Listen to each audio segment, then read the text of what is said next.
ఒకవేళ నిరాశతో కూడినటువంటి పరిస్థితుల్లో నీవు ఉంటే ప్రభు నిరాశలో నుంచి నిరీక్షణలోనికి నడిపించేవాడు. ఆయన ఒక మాట నీతో మాట్లాడుతూ ఉంటే ఇంకా ఆ నిరాశతో కూడిన స్థితిలో నీవు ఉండకుండా నీవు లే, నీవున్న చోట నుండి లే. ప్రభు నిన్ను పిలుస్తున్నాడు, లే, నీ పరుపు చుట్టుకో, నడువు. ప్రభు చెప్తా ఉన్నాడు, take the first step of faith.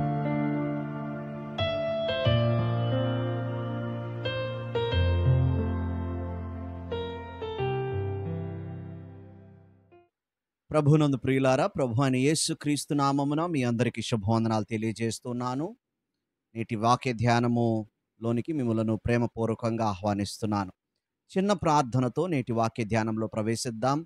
సర్వోన్నతుడా, జీవాధిపతి, మీ ఘనమైన నామానికి స్తోత్రం చెల్లిస్తూ ఉన్నాం.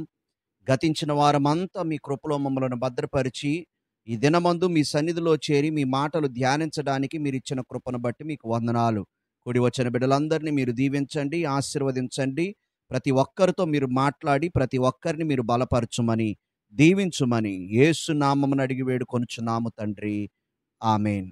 ప్రియులారా, ఈరోజు యోహాను సువార్త 5వ అధ్యాయము 1 నుండి 14 వచనాల్లో ఉన్నటువంటి దేవుని వాక్యాన్ని మనం ధ్యానం చేసుకుందాం.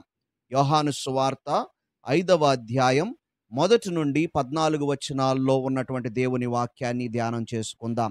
ఇక్కడ మనం చూసినట్లయితే యేసుక్రీస్తు వారు 38 సంవత్సరాల నుండి బెతెస్దా కోనేరు దగ్గర పడి ఉన్న ఒక రోగిని స్వస్థపరచడం మనం చూస్తూ ఉంటాం. ఈ యొక్క లేఖనంలో ఉన్నటువంటి కొన్ని మాటలు మనము ఈ దినమందు ధ్యానం చేసుకుందాం. యోహాను సువార్త 5వ అధ్యాయము 1 వచనం నుంచి చదువుతున్నాను, చూడండి. అటు తర్వాత యూదుల పండుగ ఒకటి వచ్చెను, కనుక యేసు యెరూషలేమునకు వెళ్ళెను. ఇప్పటి వరకు యేసుక్రీస్తు వారు గలిలయ ప్రాంతములో ఆయన పరిచర్య చేస్తూ ఉన్నారు. ఇప్పుడు యూదుల పండుగ ఆచరించడానికి ఆయన యెరూషలేము పట్టణానికి వచ్చినట్లుగా లేఖనాలు మనకు తెలియజేస్తూ ఉన్నాయి. యెరూషలేములో గొర్రెల ద్వారము దగ్గర అన్నమాట మనం చూస్తాం.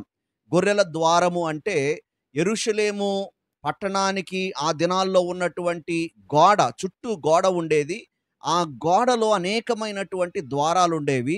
ఆ ద్వారాల్లో ఒక ద్వారము గొర్రెల ద్వారము. ఈ గొర్రెల ద్వారము అని దీన్ని ఎందుకు పిలిచారంటే, ఈ గొర్రెల ద్వారము ద్వారానే దేవాలయములోనికి గొర్రెలను బలులు అర్పించడానికి గుంపులుగా తోలుకొని రావడానికి ప్రత్యేకంగా ఈ ద్వారము ఉపయోగపడుతూ ఉండేది. దానివల్ల అక్కడ బయట వేరే ద్వారాల్లో ఈ యొక్క పశువులు రాకుండా ప్రత్యేకంగా ఈ పశువుల కోసము ద్వారాన్ని ఏర్పాటు చేయటము, అందుకే దానిని గొర్రెల ద్వారం అన్నారు. ఈ గొర్రెల ద్వారము అప్పట్లో ఉన్నటువంటి మార్కెట్ ప్లేస్ ఏదైతే ఉందో, వ్యాపారము ఎక్కువగా జరిగేటువంటి స్థలం ఏదైతే ఉందో, ఆ స్థలానికి దగ్గరలో అది చేరువలో అది ఉండేది. అక్కడ గొర్రెలను వాటిని కొనుక్కొని దేవాలయంలోనికి తోలుకొని వెళ్ళడం, అక్కడ బలులు అర్పించడం అనేది ఆనవాయితీగా జరుగుతూ ఉండేది. ఆ గొర్రెల ద్వారము దగ్గర ఒక కోనేరు ఉంది. ఇప్పటికి కూడా ఆ కోనేరు మనకు పురావస్తు శాఖ వారి తవ్వకాల్లో అది దొరికింది. ఆ కోనేరు పేరు బెతెస్దా అనేటువంటి పేరు. బెతెస్దా అంటే అర్థం ఏంటంటే హౌస్ ఆఫ్ మర్సీ, కృపతో కూడినటువంటి గృహము, కృప కలిగిన గృహము. ఏ గృహములోనైతే కృప ఉంటుందో ఆ గృహము అనేటువంటి పేరు కలిగినటువంటి కోనేరు ఆ కోనేరు. కాబట్టి ఆ కోనేరు దగ్గరట 5 మంటపాలు ఉన్నాయి. అనేక మంది వచ్చి కూర్చోవడానికి వీలుగా ఉండేటువంటి మంటపాలు దాని చుట్టూ 5 ఉన్నాయి. అయితే ఆ కోనేరుకున్నటువంటి ప్రత్యేకతను యోహాను భక్తుడు రాస్తా ఉన్నాడు. అప్పుడప్పుడు దేవుని దూత వచ్చి కోనేటిలో దిగి నీళ్లు కదిలించేవాడట. ఎప్పుడైతే ఆ నీళ్లు కదిలింపబడటం వారు చూస్తారో, నీరు కదిలింపబడిన మీదట, అంటే దేవదూతను వారు చూశారో లేదో కానీ నీళ్లు కదిలింపబడటం అనేది వాళ్ళు చూడగానే ఏం చేసేవారంటే అనేక మంది అక్కడ ఉండేవారు కనుక ఎవడో ఒకడు ఆ యొక్క కోనేటిలోకి దిగితే మొట్టమొదటిగా కోనేటిలో దిగినటువంటి వాడు స్వస్థత పొందుతాడు. మొదట ఎవడు దిగునో వాడు ఎట్టి వ్యాధి గలవాడైనను బాగుపడును. గనుక ఆ మంటపములలో రోగులు, గ్రుడ్డివారు, కుంటివారు, ఊచకాలు చేతులు గలవారు గుంపులు గుంపులుగా పడి ఉన్నారు అని మనము 4వ వచనంలో, యోహాను సువార్త 5వ అధ్యాయం 4వ వచనంలో మనం చూస్తాం. అయితే ఈ సమయంలో మనం చూసినప్పుడు యేసుక్రీస్తు వారు ఆ ప్రదేశానికి వచ్చారు. ఆయన ఆ ప్రదేశానికి రావడానికి గల కారణం ఏమిటి అంటే, ఆయన అక్కడున్న ఒక వ్యక్తిని స్వస్థపరచాలి అని ఆయన ఆశపడ్డారు. కాబట్టి ఆ వ్యక్తి ఉన్నటువంటి చోటికి యేసుక్రీస్తు వారు వచ్చారు. ఆ వ్యక్తి పరిస్థితి ఎటువంటిది అంటే 5వ వచనంలో మనం చదువుతాం. అక్కడ 38 ఏండ్ల నుండి వ్యాధి గల ఒక మనుష్యుడుండెను అన్న మాట మనం చూస్తాం. 38 సంవత్సరాలంటే మాటలు కాదండి. 38 సంవత్సరాలు అక్కడ పడున్నటువంటి వ్యక్తి, అంటే అక్కడ 38 సంవత్సరాలు ఉన్నాడో లేదో మనకు తెలియదు గానీ, అనేక సంవత్సరాలుగా అక్కడ ఉండి ఉంటాడు. చాలా కాలంగా అక్కడ ఉన్నాడు. కానీ వ్యాధి మాత్రం 38 సంవత్సరాలు ఆయనను పీడిస్తూనే ఉంది. కదలలేనటువంటి పరిస్థితి. కదలాలంటే ఎవరైనా తనకు సహాయం చేయవలసినటువంటి పరిస్థితి. అటువంటి పరిస్థితుల్లో 38 సంవత్సరాలు, మరి ఇక్కడ ఎంత కాలం ఉన్నాడో తెలీదు గానీ, ఆయన జీవితం ఎలాంటిదంటే తర్వాత ఆయన మాటలు చూస్తే భయంకరమైనటువంటి నిరాశ, నిస్పృహలకు గురైన వాడు అని మనకు అర్థమవుతుంది. ఎవరు నాకు సాయం చేయడానికి లేరయ్యా అంటాడు. భయంకరమైనటువంటి నిరాశ, నిస్పృహలకు గురైనటువంటి వాడు. అనేక సంవత్సరాలుగా క్రానిక్ సిక్‌నెస్‌తో బాధపడుతున్నటువంటి వాడు. ఆయన కేవలము శారీరకంగా వ్యాధిగ్రస్తుడై ఉండడం మాత్రమే గాదు గానీ, మానసికంగా కృంగిపోయి ఉన్నాడు. ఆధ్యాత్మికంగా ఆయన విశ్వాసము లోపించిన వానిగా మనకు కనిపిస్తున్నాడు. అక్కడ ఉన్నాడే గాని ఆయన పట్టుదలను, విశ్వాసాన్ని లోపించి అక్కడే పడున్నట్లుగా మనకు తర్వాత ఆయన మాటల్లో మనకు అర్థమవుతూ ఉంటాయి. ఎందుకంటే అన్ని సంవత్సరాలు ఒక బాధలో ఉన్నప్పుడు నిరీక్షణ అనేది మనుషులు కోల్పోతూ ఉంటారు. ఈ దినమందు ఈ మాటలు వింటున్నటువంటి మనలో ఎవరైనా సరే దీర్ఘకాలికంగా మన జీవితాల్లో, మన పరిస్థితుల్లో భయంకరమైనటువంటి స్థితిగతులు కలిగి దేవుడు నా పరిస్థితిని మార్చలేకపోతున్నాడు, లేకపోతే మార్చడం లేదు అనే ఆలోచన కలిగి నిరాశ, నిస్పృహల్లో ఉంటే, నిరీక్షణను కోల్పోయిన స్థితిలో ఉంటే దేవుడి దినమందు నీతో మాట్లాడటానికి ఇష్టపడుతున్నాడు. ప్రియులారా, ఈ వ్యక్తి 38 సంవత్సరాల నుండి బాధపడుతూ ఉన్నాడు, శ్రమనొందుతూ ఉన్నాడు, నిరీక్షణ కోల్పోయాడు, నిరాశలో కూరుకుపోయాడు. ఆధ్యాత్మికంగా, మానసికంగా, భౌతికంగా ఆయన భయంకరమైనటువంటి కూరుకుపోయిన స్థితిలో ఉన్నాడు. ఉండటానికి హౌస్ ఆఫ్ మర్సీలోనే ఉన్నాడు, బేతెస్తాలో ఉన్నాడు, కృపాగృహంలో ఉన్నాడు. కానీ ఆ కృపను అనుభవించలేకపోతున్నాడు. చాలామంది మన జీవితాల్లో చర్చెస్‌కు వెళ్తూ ఉంటాం, కానీ దేవుని కృపను అనుభవించలేని స్థితిలో ఉంటూ ఉంటాం. దేవుని సన్నిధిలో ఉంటున్నాం అనుకుంటూ ఉంటాం, కానీ దేవుని కార్యాలు చూడలేనటువంటి స్థితిలో ఉంటూ ఉంటాం. ప్రియులారా, ఈ వ్యక్తి బేతెస్తాలో ఉన్నాడు, కృపాగృహంలో ఉన్నాడు, హౌస్ ఆఫ్ మర్సీలో ఉన్నాడు, కానీ ఆ కృపను మాత్రం అనుభవించలేకపోతూ ఉన్నాడు. ప్రియులారా, అటువంటి భయంకరమైనటువంటి స్థితిలో ఉన్నటువంటి ఈ వ్యక్తి దగ్గరికి ప్రభువైన యేసుక్రీస్తు వారు వస్తున్నారు. మతం మనలను రక్షించలేకపోవచ్చు గాని ప్రభువు మనల్ని కాపాడగలిగిన వాడు, ప్రభువు మనల్ని స్వస్థపరచగలిగిన వాడు, ప్రభువు మనల్ని విడిపించగలిగిన వాడు. అది ఎటువంటి బంధకమైనా సరే దాన్ని తెంచివేయగలిగినటువంటి శక్తి ప్రభువైన యేసుక్రీస్తు వారికి ఉంది. ఆ విషయం మనకు తర్వాత అర్థమవుతా ఉంది. యేసుక్రీస్తు వారు ఆ వ్యక్తి దగ్గరికి వచ్చి ఆ వ్యక్తితో మాట్లాడుతున్నప్పుడు it was an encounter with Jesus for this man. ఈ వ్యక్తి యేసుక్రీస్తు వారిని ముఖాముఖిగా చూస్తున్నాడు, ఎదుర్కొంటూ ఉన్నాడు. యేసుక్రీస్తు వారి ప్రశ్నలకు జవాబు చెప్పవలసిన స్థితిలో ఉన్నాడు. కాబట్టి మనం 6వ వచనం నుంచి చదివితే యేసుక్రీస్తు వారు వాడు పడి ఉన్న స్థితి దగ్గరికి, వాడు పడి ఉండుట చూచి మనం గమనించాలి దేవుని వాక్యంలో మాటలు. ప్రియులారా, మనం పడి ఉన్న స్థితిని ప్రభువు చూచేవాడు. మనము ఏ స్థితిలో ఉన్నామో ఆ స్థితిని చూడగలిగిన వాడు మన ప్రభువైన యేసుక్రీస్తు వారు. కన్నులుండి చూడలేని వాడు కాదు యేసుక్రీస్తు వారు. నీ స్థితిని, నీ స్థితిగతులను, నీ మానసిక పరిస్థితిని, నీ యొక్క భావోద్వేగాలను, నీ యొక్క జీవితంలో నీవు ఎదుర్కొంటున్నటువంటి సమస్యలను, వాటన్నిటిని చూస్తున్నవాడు. వాడు పడి ఉండుట చూచి, వాడప్పటికి బహుకాలము నుండి ఆ స్థితిలో ఉన్నాడని ఎరిగి, ఏ స్థితిలో ఉన్నాడో యేసుక్రీస్తు వారికి తెలుసు. మన స్థితి దేవునికి తెలియదా? మనం ఎంతకాలం బాధపడుతున్నామో దేవునికి తెలీదా? కాకపోతే దేవునికి ఒక అపాయింటెడ్ టైం అనేది ఉంటుంది. దేవునికి ఒక తగిన కాలం అనేది ఉంటుంది. అబ్రహాముకి దేవుడు బిడ్డలను ఇస్తానన్నప్పుడు సంవత్సరాలు గతించిపోతా ఉన్నాయి. కానీ దేవుడి నిర్ణయ కాలమందు, యెహోవా నిర్ణయించిన కాలమందు దేవుడు కార్యాన్ని జరిగించాడు. ఎందుకంటే దేవునికి ఎప్పుడు ఏమి మన జీవితాల్లో జరిగించాలో దేవునికి తెలుసు, మనకు తెలియకపోవచ్చు. అందుకే మనం చాలా నిరాశకు గురైపోతూ ఉంటాం. అయితే ప్రియులారా, ఆ సమయం వచ్చినప్పుడు యేసుక్రీస్తు వారు ఈ వ్యక్తి దగ్గరికి వచ్చాడు. వాడు అప్పటికి బహుకాలము నుండి ఆ స్థితిలో ఉన్నాడని తెలుసుకొని యేసుక్రీస్తు వారు ఒక్క ప్రశ్న అడుగుతూ ఉన్నారు. అదేంటంటే, do you want to become well? Do you want to get well? Do you want to be healed? స్వస్థపడగోరుచున్నావా అని ప్రభువారు అడుగుతున్నారు. ఎందుకు ఆ ప్రశ్న అడిగారు? స్వస్థపరిచేవాడు ఎల్లయ్యా లేచి నడువు అని చెప్పొచ్చు, లేకపోతే అయ్యా నేను స్వస్థపరుస్తానని చెప్పొచ్చు. కానీ యేసు ప్రభు వారు ప్రశ్నిస్తున్నారు, నీవు స్వస్థపడగోరుచున్నావా అని ప్రభు అయిన యేసుక్రీస్తు వారు ఆ వ్యక్తిని అడుగుతున్నట్లుగా మనం చూస్తున్నాం. ప్రియులారా, యేసుక్రీస్తు వారు మన దగ్గర నుంచి సమాధానాన్ని కోరుకుంటున్నారు. మనం స్వస్థపడగోరుతున్నామో లేదో ఆయనకు తెలియదా? నేను ఎప్పుడు కూడా ఈ మాట జ్ఞాపకం చేస్తాను. దేవుడు బైబిల్లో చాలా మందిని ప్రశ్నలు అడుగుతూ ఉన్నాడు. ఆదామా నువ్వెక్కడా అని అడిగాడు. కయ్యను నీ తమ్ముడు ఎక్కడా అని అడిగాడు. ఇలాగా ప్రశ్నలు అడుగుతూ ఉంటాడు. దేవుడికి మనం ఎక్కడున్నామో, ఏం చేస్తున్నామో, మన స్థితిగతులు ఏంటో తెలియక కాదు, మనకు కూడా తెలుసు, ఆయనకు కూడా తెలుసు. కానీ ఆ ప్రశ్న అనేది మనలో ఆలోచన రేకెత్తిస్తుంది. ఆ ప్రశ్న అనేది మన జీవితాల్లో నూతనమైన ఆశను పుట్టిస్తుంది. నిరాశలో కూర్చొని ఉన్న మనకు నిరీక్షణ ఇచ్చేది ఆ ప్రశ్న. అందుకే ప్రభువారు అడుగుతూ ఉన్నారు. ఎందుకంటే it initiates thinking in a man who stop thinking. ఆలోచన మానుకున్న వ్యక్తిలో ఆలోచనను అది ప్రభావితం చేస్తుంది, ఆలోచన కలిగిస్తుంది అన్న విషయాన్ని మనము జ్ఞాపకం చేసుకోవాలి. అయితే ఈ వ్యక్తి చెప్పినటువంటి సమాధానం చాలా నిరాశతో కూడిన సమాధానం. ఏమంటున్నాడు? 7వ వచనం చూడండి. ఆ రోగి, అయ్యా నీళ్లు కదిలింపబడినప్పుడు నన్ను కోనేటిలోనికి దించుటకు నాకు ఎవడూ లేడయ్యా, కాబట్టి నేను వచ్చేసరికి ఎవడో ఒకడు నాకంటే ముందుగా దిగుతున్నాడు, ఫస్ట్ దిగినోడికే స్వస్థత వస్తుంది, మిగతా వాళ్ళకి రాదు, కాబట్టి నన్ను దించేవాడు ఎవడలేడు, కాబట్టి నేను బాగుపట్టలేదయ్యా. అడిగిందేంటి? నువ్వు స్వస్థపడగోరుచున్నావా అని ప్రభు అడిగారు. అవును అని చెప్పాలి, లేదంటే లేదు అని చెప్పాలి. వీడేం చెప్తున్నాడు? అయ్యా నన్ను దించేవాళ్ళు ఎవరు లేరు అంటా ఉన్నాడు. చూడండి, తన పరిస్థితుల మీద తన యొక్క ఆలోచన కలిగి ఉన్నట్లుగా మనం చూస్తా ఉన్నాం. సంపూర్ణంగా తన యొక్క నిరీక్షణ కోల్పోయాడు. ఎందుకంటే ఏ కుటుంబస్తులు, స్నేహితులు తెచ్చి ఇక్కడ పడేశారు, వెళ్ళిపోయారు. ఆ దేవదూత ఎప్పుడు వస్తాడులే, ఆయన కదిలించేది ఎప్పుడు, వీడిని తీసుకెళ్ళి అందులో వేసేది ఎప్పుడు, వీడెళ్ళి దిగుతాడులే, మనం వెళ్ళిపోదామని వెళ్ళిపోయారు. కొంత మట్టుకే వచ్చారు వాళ్ళు.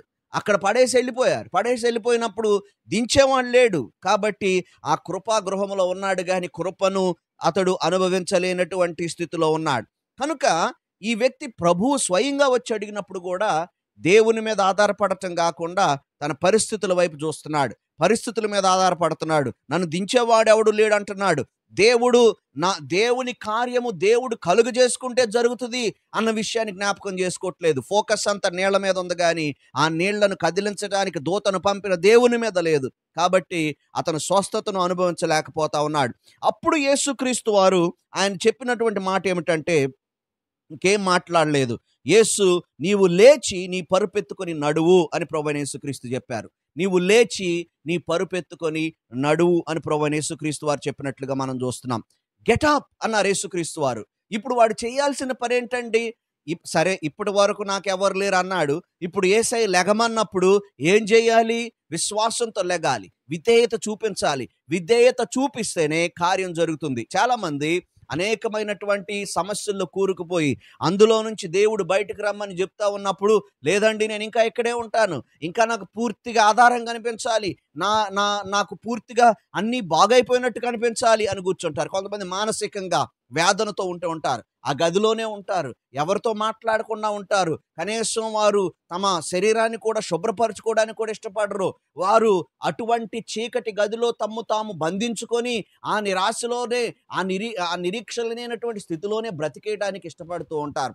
గతాన్ని నెమరు వేసుకుంటూ ఉంటారు. దేవుడు అంటాడు, నువ్వు బయటికి రా, లే, ఫస్ట్ విధేయత చూపించు, లే. ఈరోజు నీవు ఏ స్థితిలో ఉన్నావు నాకు తెలియదు, కానీ దేవుని ప్రియబిడ్డ, నీ ఉన్న స్థితిలో నుండి లేవమని దేవుడు నిన్ను ఆజ్ఞాపిస్తా ఉన్నాడు. నీవు గాని ఆ మాటకు విశ్వాసముతో విధేయత చూపించగలిగితే దేవుడు నీ జీవితాన్ని మార్చడానికి ఇష్టపడుతున్నాడు. లేదండి నేను ఇక్కడే కూర్చుంటాను, నేను ఈ యొక్క నిరాశలోనే ఉంటాను, నిరీక్షణ లేకుండా ఇలాగే ఉంటాను, నేను ఇలా ఒంటరిగానే ఉండిపోతాను, దేవుని యొక్క ఇంటర్వెన్షన్, ఆయన చొరవ నా జీవితంలోనికి వచ్చినా సరే నేను ఇక్కడే ఉంటానండి అంటే, దేవుడు నీ విధేయత నీవు చూపించకపోతే దేవుడు నిన్ను స్వస్థపరచడు. ఎందుకంటే ఈ లేఖనంలో మనం చూస్తాము, అడుగుతూ ఉన్నాడు, లే అని దేవుడు యేసుక్రీస్తు వారు కమాండ్ చేస్తా ఉన్నారు. ప్రియులారా, మనము లేవవలసిన, విశ్వాసముతో లేవవలసిన అవసరత మనకుంది. ఏ స్థితిలో నీవు ఇరుక్కుపోయి ఉన్నావో, ఏ స్థితిలో నువ్వు పడిపోయి ఉన్నావో, ఏ పరిస్థితుల్లో నీవు ఉన్నావో ఆ స్థితిలో నుంచి దులుపుకొని లేవవలసిన బాధ్యత మనకుంది. అది మన విశ్వాసాన్ని దేవుని పట్ల ఏ విధంగా మన విశ్వాసం ఉందో దాన్ని కనుపరిచేదిగా ఉంటుంది. ఒక యాక్ట్ ఆఫ్ ఫెయిత్. నీవు లేచే ఆ లీప్ ఆఫ్ ఫెయిత్, ఆ స్టెప్ ఆఫ్ ఫెయిత్, విశ్వాసముతో కూడిన అడుగు అని మనం గుర్తుపెట్టుకోవాలి. మార్టిన్ లూథర్ కింగ్ అంటాడు, faith is taking the first step even when you don't see the whole staircase అంటాడు. అంటే నీకు మెట్లన్నీ కనబడకపోయినా మొట్టమొదటి మెట్టు మీద అడుగు వేయటమే విశ్వాసం అంటాడు. ఆఖరి మెట్టు వరకు నాకు కనబట్టలేదండి, అందుకే నేను ఇక్కడ మొట్టమొదటి మెట్టు మీద అడిగేనండి అంటే అది అవిశ్వాసం అవుతుంది. నీకు ఆఖరి మెట్టు కనబడకపోయినా మొట్టమొదటి మెట్టు మీద అడిగేయటం అనేది విశ్వాసము. ఒకసారి ఒక ఇల్లు తగలబడిపోతా ఉంది. ఇల్లు తగలబడిపోతా ఉంటే అర్ధరాత్రి మంచి నిద్రలో ఉన్నారు. ఎవరికేం అర్థం కాలేదు. ఎవరి కాళ్ళు ఇంట్లో నుంచి పారిపోయి బయటకు వచ్చారు. ఇది డూప్లెక్స్ హౌస్. కింద ఒక బెడ్రూమ్లో తల్లిదండ్రులు పడుకున్నారు, పైన ఒక బెడ్రూమ్లో చిన్నపిల్లాడు పడుకొని ఉన్నాడు. అయితే ఆ ఇల్లు తగలబడిపోతుందని బయటకు వచ్చిన తర్వాత గుర్తించారు. ఏం జరుగుతుంది అంటే పైన మన అబ్బాయి ఉండిపోయాడు అలాగా అనుకున్నారు. ద్వారంలోంచి మళ్ళీ వెళ్దాం అనుకుంటే మంటలు రగులుకొని ఆ మంటల్లో నుంచి వెళ్ళడానికి వీల్లేదు. పైకి ఇంకా పొగొస్తూ ఉంది కానీ ఇంకా మంటలు పాకలేదు. ఆ అబ్బాయి బయటికి బాల్కనీలోకి వచ్చాడు. వచ్చినప్పుడు ఆ బాల్కనీలో ఉన్నటువంటి ఆ అబ్బాయిని చూసి తండ్రి అంటున్నాడు, అరే దూకేసేయి అంటున్నాడు. ఆ అబ్బాయి అక్కడ ఉన్నటువంటి పొగ వాటి వల్ల వాళ్ళ నాన్నకి సరిగా వాళ్ళ నాన్న అబ్బాయికి కనిపించట్లేదు. అబ్బాయి మాత్రం వాళ్ళ నాన్న కనబడతా ఉన్నాడు. అంటున్నాడు, దూకేసేయిరా అన్నాడు. వాడంటున్నాడు, daddy I can't see you, నువ్వు నాకు కనిపించట్లేదు అంటున్నాడు. కానీ తండ్రి ఏమంటున్నాడు తెలుసా, but I can see you, you jump off, I will hold you, నువ్వు దూకేసే, నువ్వు నాకు కనబడుతున్నావు, నువ్వు దూకేసే, నేను నిన్ను పట్టుకుంటాను అంటున్నాడు. ఇప్పుడు వాడు చూడలేకపోయినా తండ్రి మాట మీద నమ్మకంతో దూకితే బ్రతుకుతాడు. ఎందుకంటే తండ్రి ఆ బిడ్డను చూడగలుగుతున్నాడు. చాలాసార్లు మన జీవితాల్లో పరిస్థితులను మనము సరిగ్గా అవగాహన చేసుకోలేకపోవచ్చు. ఏం జరగబోతుందో దేవుడు ఏం చేయబోతున్నాడో మనకు కనిపించకపోవచ్చు. కానీ దేవుడు లే అంటే లెగాలి, మనం నడువు అంటే నడవాలి, అడుగేయి అంటే అడిగేయగలగాలి. అది విశ్వాసం. అబ్రహామా, నీవు నేను చూపించబోయే దేశానికి నువ్వు నాతో కూడా వస్తే నేను ఆశీర్వాదిస్తానన్నాడు. ప్రభువా, ఏ దేశం, ఎక్కడ ఉంటుంది ఆ దేశం, ఎలా ఉంటుంది ఆ దేశం, ఎలా వెళ్తాం మనము, GPS మ్యాప్ ఏమన్నా ఉందా, ఇవన్నీ కూడా నాకు చూపిస్తేనే నేను వస్తాననలేదు. చూపించబోయే దేశం అన్నాడు. అదే దేశం కూడా చెప్పలేదు. కానీ విశ్వాసంతో అడిగి ముందుకేసాడు. అందుకే విశ్వాసులకు తండ్రి అయ్యాడు, దేవునికి స్నేహితుడయ్యాడు. ఆ విశ్వాసం వల్ల నీతిమంతుడయ్యాడు. ఎన్ని బెనిఫిట్స్ విశ్వాసం వలన. అదే విశ్వాసాన్ని ఈ వ్యక్తి చూపించి లేచాడు. యేసు ప్రభు లేచి నీ పరుపెత్తుకొని నడువు అంటే వాడు లేచి పరుపెత్తుకొని వెంటనే స్వస్థపడ్డాడు అని మనం చూస్తాం. 9వ వచనంలో వెంటనే వాడు స్వస్థత నొంది తన పరుపెత్తుకొని నడిచాను. అసలు ఇప్పటి వరకు కొద్దిగా కదిలి ఆ నీళ్ళల్లోకి దూకే అంత ఓపిక కూడా లేనివాడు ప్రభువు కమాండ్ చేయగానే లేచాడు. పరుపు చుట్టుకొని సంకలో పెట్టుకునే అంత ఓపిక అతనికి వచ్చింది. లేచి నడుస్తున్నట్లుగా మనం చూస్తున్నాం. ఆ అడుగు వేయకపోతే ఏంటయ్యా నేను లెగిసేది ఏంటయ్యా, ఎంతకాలం నుంచి ఇక్కడ ఉన్నాను, లుక్ ఎట్ మై హిస్టరీ, ఎంత హిస్టరీ ఉంది నాకు, ఆ హిస్టరీ అంతా ఇలాగే ఉంది, నా బతుకంతా ఇలాగే ఏడ్చిందయ్యా, ప్రభు నా జీవితాన్ని ఇప్పుడు మార్చగలడా, నా బ్రతుకంతా ఇలాగే ఉంది, ప్రభు నా జీవితంలో క్రొత్త కార్యం ఏమైనా చేయగలడా. అందుకే దేవుడు ఇశ్రాయేలు ప్రజలతో చెప్తున్నాడు, గతాన్ని మర్చిపోండి, నూతన కార్యం నేను మీ జీవితాల్లో చేయబోతున్నానని ప్రభు చెప్తా ఉన్నాడు. కొన్నిసార్లు ముందుకు మనం అడుగు వేయగలగాలంటే వెనక్కి చూడటం మానుకోవాలి. కార్ డ్రైవ్ చేసేటప్పుడు మనం రేర్ వ్యూ మిర్రర్లో అప్పుడప్పుడు చూస్తాం, కానీ అస్తమానం రేర్ వ్యూ మిర్రర్లో చూస్తే యాక్సిడెంట్స్ అయిపోతాయి. ముందు విండ్షీల్డ్లో నుంచి ముందు రోడ్డును చూసుకుంటూ వెళ్ళాలి, జరగబోతున్న కార్యాన్ని చూడాలి, విశ్వాసంతో ముందుకు వెళ్ళగలగాలి. ఈ వ్యక్తి కూడా లేచాడు, తన పరుపెత్తుకున్నాడు, నడుస్తా ఉన్నాడు. వెంటనే వాడు స్వస్థత పొందాడు అని మనం లేఖనాల్లో చూస్తాం. వీడు పరుపెత్తుకొని నడుస్తూ ఉండటం చూశారు. ఆ దినం విశ్రాంతి దినం. యేసు ప్రభు వారు విశ్రాంతి దినమును వెళ్ళి ఈ కార్యాన్ని జరిగించారు. యేసు ప్రభు విశ్రాంతి దినాన్ని స్వస్థపరచటమే యూదులు అడ్డుకుంటూ ఉండేవారు. అప్పుడు యేసుక్రీస్తు వారు కూడా చెప్పారు, ఏమయ్యా మీ దూడో ఏదో ఒకటి ఒక గోతులో పడిపోతే తీసుకోరా, ఇది విశ్రాంతి దినం అని వదిలేస్తారా మీరు అని యేసుక్రీస్తు వారు వాళ్ళకి సమాధానం కూడా చెప్పిన సందర్భాలు మనం చూస్తాం. ఈ వ్యక్తి యేసుప్రభు స్వస్థపరిచి వెళ్ళిపోయారు. ఈ వ్యక్తి ఆ చంకలో చాపబట్టుకొని నడుచుకొని వెళ్తా ఉంటే యూదులు వచ్చి అంటున్నారు, ఇది విశ్రాంతి దినం కదా, నీవు పరుపెత్తుకొనది అగదే, ఎందుకు నువ్వు పరుపెత్తుకొని నడుస్తున్నావు, విశ్రాంతి దినం పరుపెత్తుకోకూడదే అని స్వస్థత నొందిన మనతో చెప్తే వాడేమంటున్నాడో తెలుసా, నన్ను స్వస్థపరిచిన వాడు నన్ను ఎత్తుకొని నడవమన్నాడు అన్నారు. చూడండి, ఇక్కడ 2 విషయాలు మనం గమనించాలి. ఈ యూదుల యొక్క పరిస్థితి మనం ఆలోచన చేస్తే, వాడు స్వస్థత పొందినాడని వాళ్ళు సంతోషపడటం మానుకొని లీగలిజం అంటే ఈ ధర్మశాస్త్రాన్ని తెచ్చి వాడి నెత్తి మీద రుద్దుతా ఉన్నారు. ధర్మశాస్త్రము మనకి ఇవ్వబడింది మన మేలు కొరకే, మన కీడు కొరకు కాదు. ధర్మశాస్త్రము మనకి ఇవ్వబడింది మనము సరైన మార్గంలో నడవడానికే, అది యూదులకు ఇవ్వబడింది. అందులో నుంచి మనం నేర్చుకోవాల్సినటువంటి విషయాలు కూడా మన మేలు కొరకే. అబద్ధం ఆడొద్దు, దొంగతనం చేయొద్దు, వ్యభిచరించొద్దు, ఇవన్నీ కూడా మన మేలు కొరకే.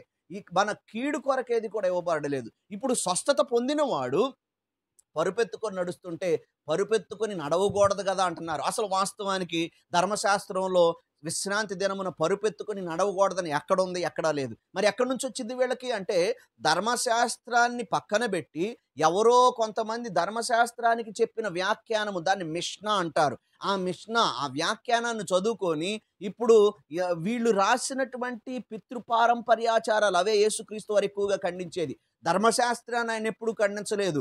వారు దాని నుంచి తెచ్చిన వ్యాఖ్యానమైనటువంటి పితృపారంపర్యాచారాలను యేసయ్య ఖండించుకుంటూ వచ్చాడు. నీ విశ్రాంతి దినాన్ని పరుపెత్తుకొని నడవకూడదు కదా ధర్మశాస్త్రం ప్రకారము. That's how we interpret the లా.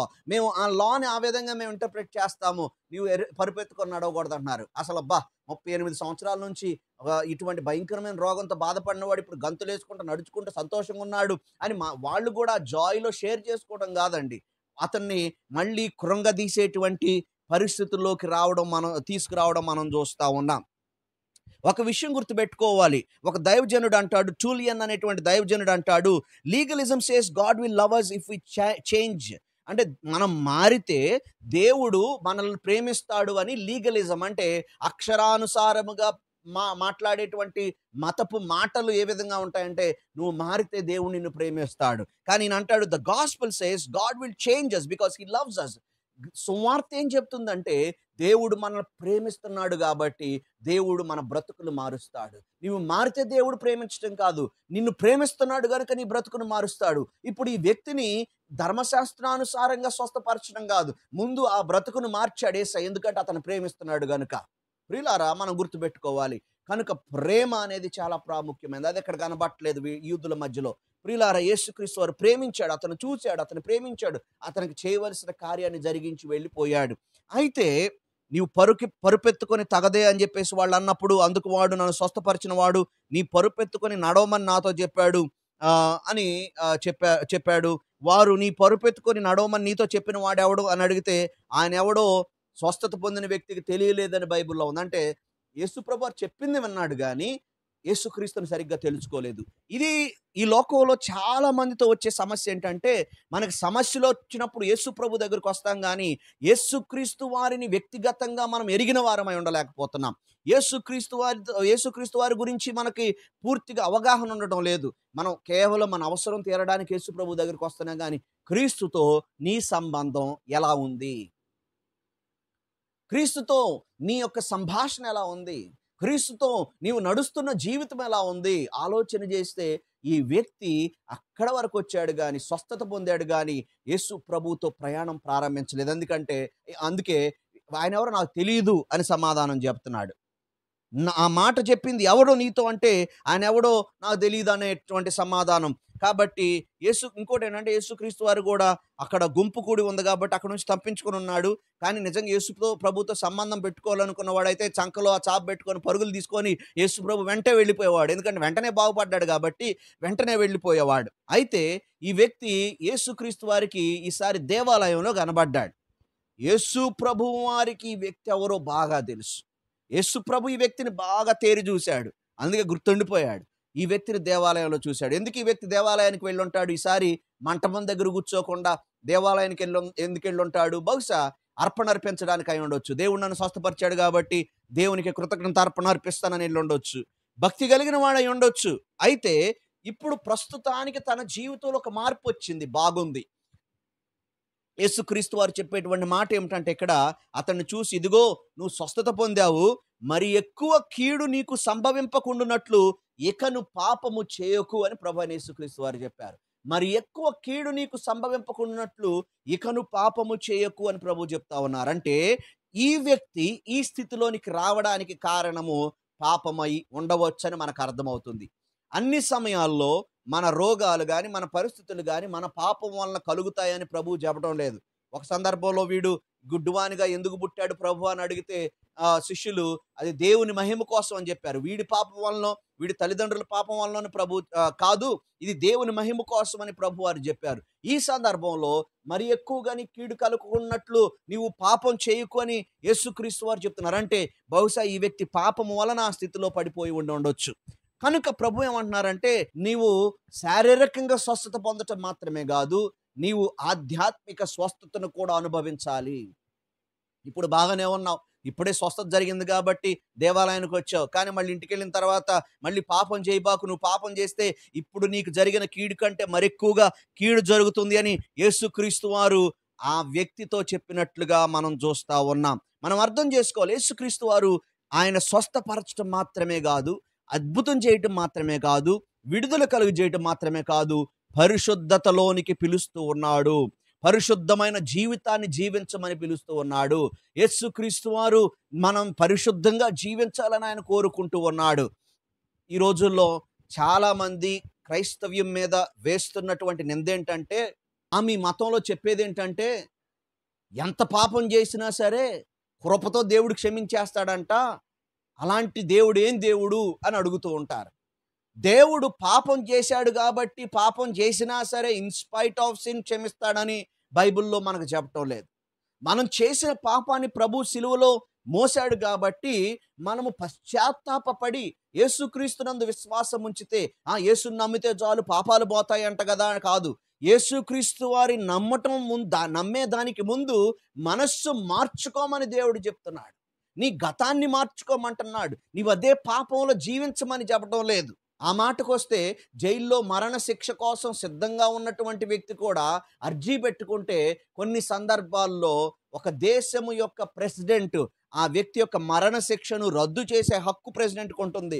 అప్పుడు ఏం చూస్తాడు, ఈ వ్యక్తి మారాడా లేదా, ఇంకా అదే కరుడు కట్టినటువంటి హంతకునిగా ఉన్నాడా లేదా అని చూసి మార్పు చెందాడు అని రుజువైతేనే ఆ మరణ శిక్షను రద్దు చేస్తాడు. ఎందుకంటే శిక్ష యొక్క ఉద్దేశం మనుషుల్ని చంపటం కాదు, మనుషుల్లో ట్రాన్స్ఫర్మేషన్ తీసుకురావడం. దేవుడు మనల్ని పనిష్ చేసినా, తల్లిదండ్రులు పిల్లల్ని పనిష్ చేసినా ట్రాన్స్ఫర్మేషన్ కోసమే కానీ ఆ వ్యక్తిని నాశనం చేయటం కోసం కాదు. కాబట్టి దేవుడు నీవు మారితే సరే, మారాడండి, మరి చేసిన తప్పుల సంగతి ఏంటి? ఆ చేసిన తప్పులన్నీ సిలువలో ఆయన బలియాగమయ్యాడు కాబట్టి ఆ తప్పులన్నీ చెల్లించబడ్డాయి కాబట్టి నువ్వు మారి ఆ తప్పుల్ని చెల్లించిన యేసుక్రీస్తు వారి యొక్క ఆ యొక్క బలియాగం మీద విశ్వాసం ఉంచినప్పుడు నీవు క్షమించబడతావు. కానీ దేవుడు ఏం కోరుతున్నాడు?